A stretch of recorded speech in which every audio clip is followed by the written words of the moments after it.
Hi guys! Okay, it's time to talk about the March budget. Wanted to do a quick little intro.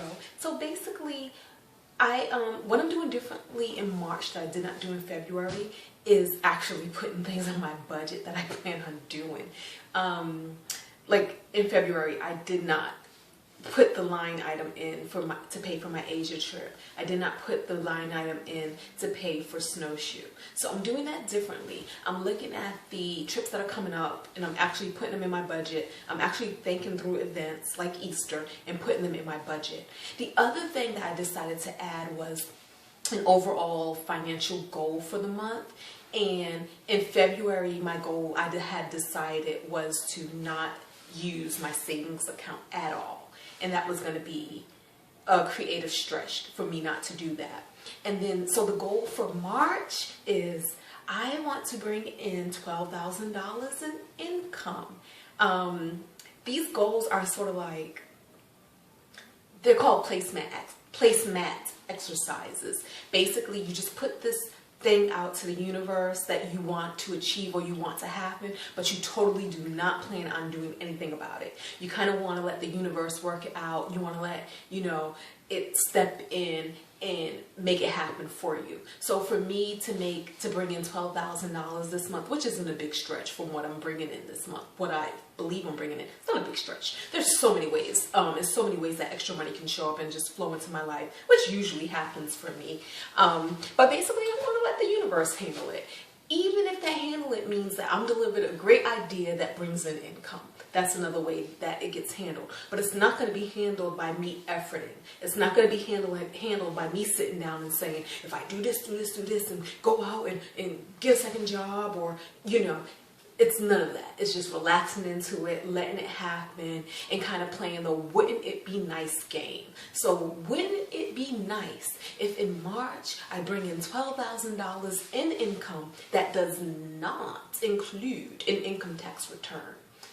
And then speaking of income tax returns, wouldn't it be nice if in March my income tax return is greater than $5,000? That would be great, especially being that I set up my my deductions and my money to take out as much money as possible so that I get as little of a return as possible. So that's why the wouldn't it be nice if game is fun. It lessens resistance, so you're not all worked up and hoping and wishing and praying. No, it would be absolutely nice to bring in more than $12,000 in income, and it would be absolutely nice and fun to bring in $5,000 at least on my income tax return. So with that said, without further ado, let's look at my budget. Okay, and here is the March budget that I project. I expect to bring in an income of $11,085. I get paid 3 times this month, and once again, I have different streams of income that I expect to come in.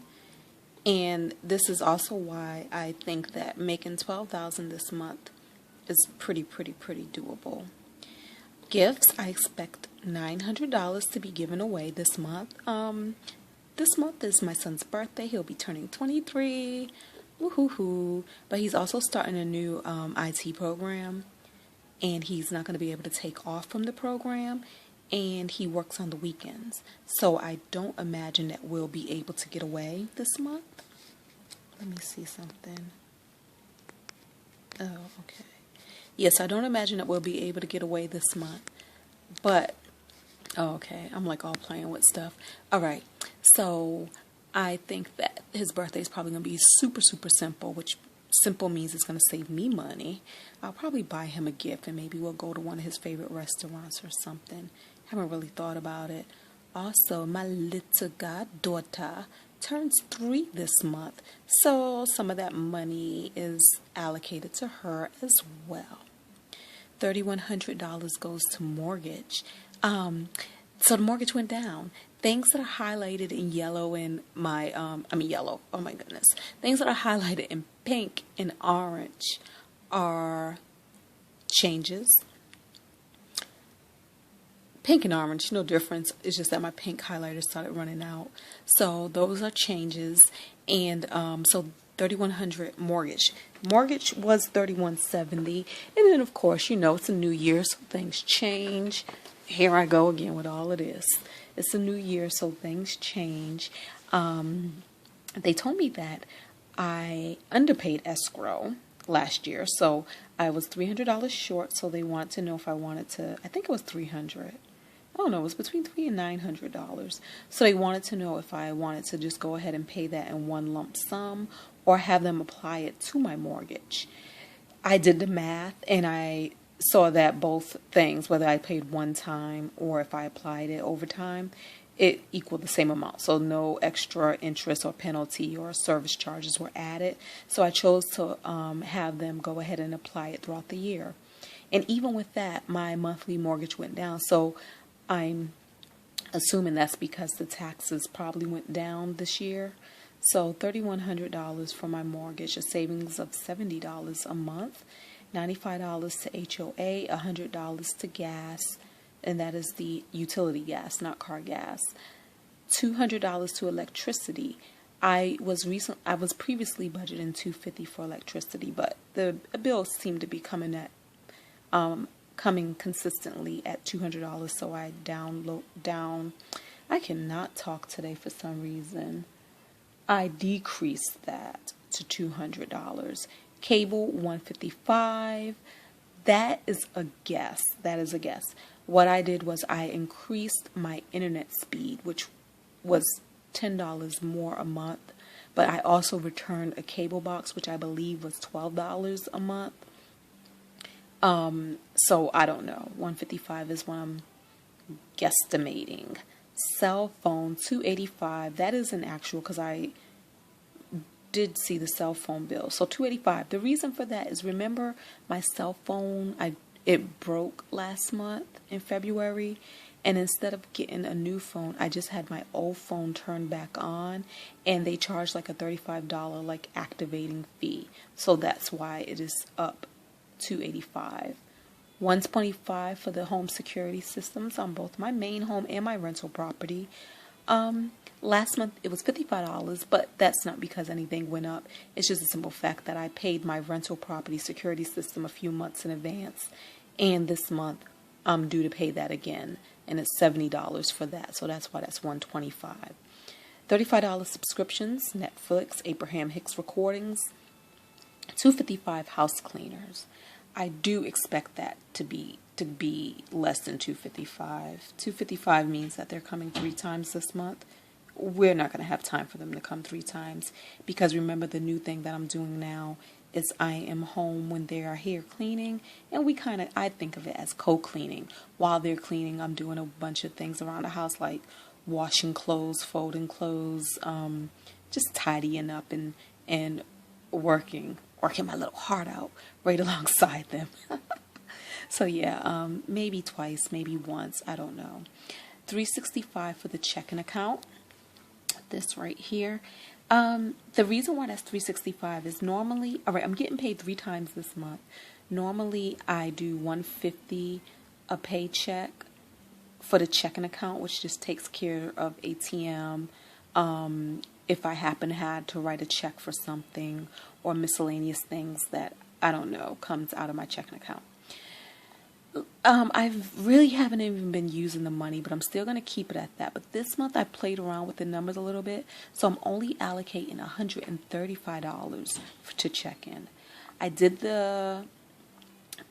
When I looked at my checking account, to see what I needed to put in there for this paycheck coming up, I seen that I still had like $140 left in my checking account. So I used $100 of that to go toward my Asia trip, and that left a balance of $40. So this first paycheck, I only have to add $95 back to that account.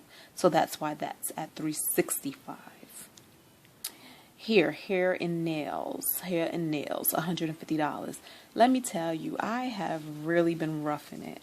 I have not gotten my hair done professionally. That's why I look like a Rastafarian right now. And I have not gotten my mani and pedi. I have not gotten my eyebrows done. Last month, I realized, I was like, homegirl, okay, A for effort, but it is time. You need to get back into somebody's something and get something where people call themselves professionals to do something to you, because it's getting rough.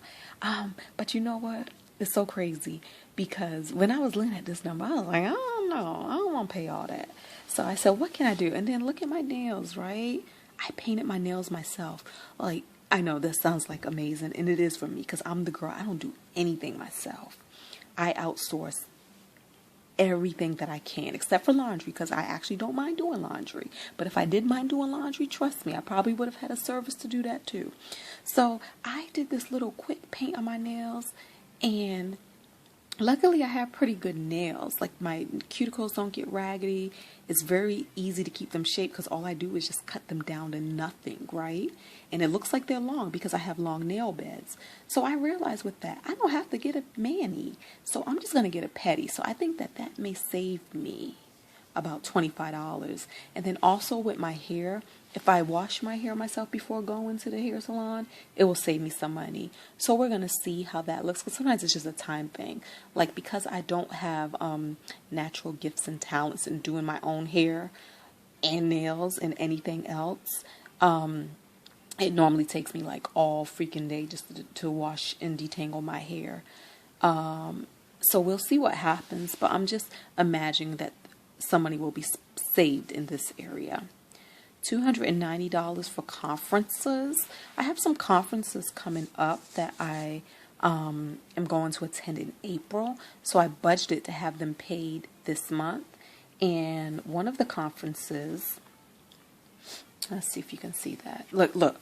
You see how, like, super raggedy this flyer is? That's because I've been holding on to this thing for dear life. I keep it in my budget planner in the month that I wanted to do it, so therefore I wouldn't forget. So this right here is the National Black Writers Conference. It takes place in New York at Medgar Evers College. I love this conference. I normally go, like, the major one is every other year, and then in between years they have like symposiums, but this thing does not freaking disappoint, and it is very economically doable. I think that if I pay before the 15th of March, let me open this and see. I think if I pay before the 15th,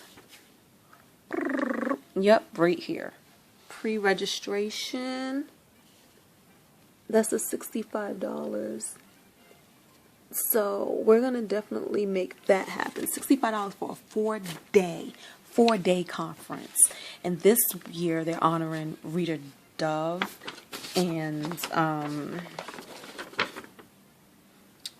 this is a shame how I don't rip this all up. But hey, I'm still holding on to it. Rita Dove. And here are some of the honorees. Michael Eric Dyson, Charles Johnson, Edwidge Danticat, one of my most favorite writers. I'm reading a novel by her right now as we speak. Woody King Jr. And I'm telling you, they have like some of the best talks. They have some of the best workshops. Everything is nice and intimate. You really get to interact with everybody up close and personal. I'm such a nerd when it comes to these things. I'm telling you, like, I'm in heaven when it comes to these things. So I'm paying for that this month. And then the other conference I'm attending this month is this one, Abraham-Hicks. Let me see. Okay. The Abraham-Hicks one, that's going to be in DC. Focus. In DC. And yes, is that going to be, yeah, it's going to be in Chantilly. It's going to be in Chantilly. Yay! $225 for this. I love this. Again, I'm a big follower of Abraham-Hicks and their teachings, which basically says, like, look at that right there. The basis of life is freedom. The purpose of life is joy. The result of life is growth. Their whole philosophy is the art of manifestation, how we can have anything we want on this planet, and our main job, one of our main jobs, is to be happy, to check in with our emotions, use them as a guidance system that they are, and find our way to get back to happy. So I'm so excited. Me and a whole bunch of friends are going to be attending this seminar in April. So that is going to be super, super amazing. Easter is coming up. So see, this is what I didn't do before. I didn't budget for things like this. Easter. Remember, my wonderful nephews and nieces are coming down, and this is like, they love coming to my house for Easter and for anything else, I think. And I'm budgeting $200 for them, and that $200 is going to cover, I don't know, whatever I happen to do, put together baskets for them, prizes, our own Easter egg hunt that we're going to do. It's probably not going to cover food. Food is going to probably just come out of my own regular grocery stuff, but I really enjoy them, and I look forward to them coming. $95 credit card. That's because I have most of my credit cards have like annual fees or something attached to them. And I know a lot of people think that that's a no-no, but for me it's okay because I actually have a business with my credit cards and I actually make money, so they cover themselves, the fee of the credit card. So one of the fees is due, I think it's like $60, and then the other amount is because purchases I plan on making, and that's what they come up to. So I already know that. LA, I'm gonna also in April, I'm visiting one of my favorite girlfriends in LA, and I'm just gonna set aside $250 for a plane ticket. And now this right here, I'm saying that's like the max that I'm willing to pay cash for. I may use points, I'm not sure. And the reason why I'm not really sure is because I got so many things I plan on doing this year that's going to require my points. And that's like, I have to go to Seattle, Washington, so I'm going to need a flight for that. And I'm also have to go to, I have to go to Amsterdam, so I'm going to need a flight for that. And I think I'm going to use my points for those. So if I can find a ticket under $200 for LA, that would be super. And I will pay for that in cash. If it's over that, I'll probably use points. And this may end up being a line item that can disappear. Oh, another thing. So this budget may not even be, well, we already know it's going to shift and move. But another thing I'm considering for March, I'm considering going to Whistler, Canada, to snowboard this month, only because this season has been a really short season, and I did not get my dose of snowboarding in that I wanted to. So I have some friends that are considering going to Whistler, and if they do, I'm gonna go, as long as it don't fall on the weekend that my nephews and nieces are coming. I'm gonna look to make that happen. So yeah, we're gonna probably ship this thing around. YOLO. It's so wrong to be a YOLOing budgeter. $215 for insurances, $575 for taxes. Gonna get my taxes done this month, and that's the cost that my people charge to do my taxes. My taxes are super complicated. Oh, well, maybe not super, but they are a little more intricate than a lot of other things, because I have several different business endeavors that happen and different properties and all of that. So yeah, I get professionals to do it. The $160 left that I owe on my Asia trip. Some people have been asking, like, where am I going in Asia? I am going to China, Beijing. I'm going to Cambodia, and I'm going to Vietnam. This year, I had decided to really concentrate on visiting places I've never been before and to really just make it happen. Last year, I went on 17 vacations, but most of the places were places that I have already been. There were only 4 new places that I went last year. So this year, I'm really trying to go to, places I've never been. So I'm going to be sending $1,125 extra to my mortgage this month. $2,010 will go to savings. This leaves $400 left over.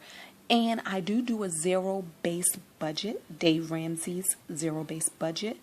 And though you see this $400, what that really is going to be is gas, food, restaurants. that's where that 400 is going to go, because as you see, I didn't itemize it.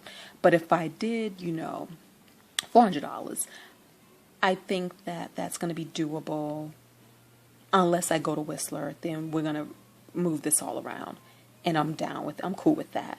That is March's budget. I'm really trying to get these videos shorter. One day, my dears, one day.